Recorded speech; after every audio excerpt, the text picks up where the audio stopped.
Hello and welcome to another episode of 3-Minute IELTS with me, George. In this episode, I shall be focusing on the grammatical range and accuracy criteria for the speaking test in IELTS. So, 3 minutes, we'll begin now. The grammatical range and accuracy will focus on the sentence forms that our candidate is able to use and how varied they are, how complex they are, and how flexibly these can be used. So one of the key aspects that is mentioned in the band descriptors is whether the candidate can use a mix of simple and complex structures. For IELTS, the definition of simple and complex structures are based on the idea of subordinate clauses. If you're not clear what that means, basically if two parts of a sentence depend upon each other. If, for example, I say, my favourite food is fish, fish is delicious, those two parts of the sentences can be separated into two separate sentences and each have their own meaning. If I say, my favourite food is fish because it is delicious, that because it is delicious does not make sense by itself, so that sentence would be complex.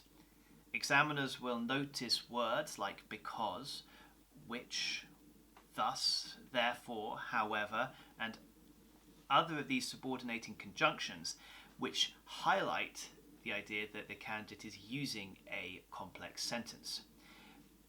Another aspect there is also using tense. Tenses are something that IELTS examiners love to use.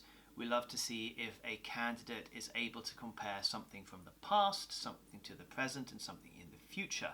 You may get questions that include when your parents were young, what films were popular then, and are they different to films today?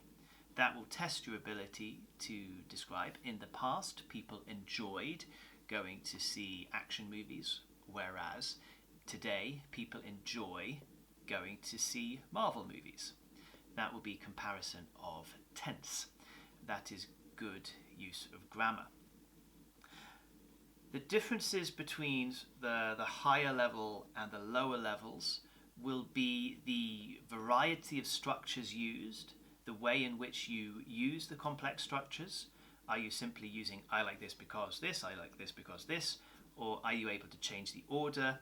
Are you able to integrate different aspects? The other key issue is the amount of errors. From the lower level to the higher level, the fewer errors that you are able to show, the better. So if you are looking for a 9, the only errors you should make are those that are characteristic of native speakers, such as the errors that I make. That is 3 minutes on the clock. I hope that is useful. If you have further questions, please feel free to ask below or get in touch. Thank you, and please like and subscribe and tune in next time. Goodbye.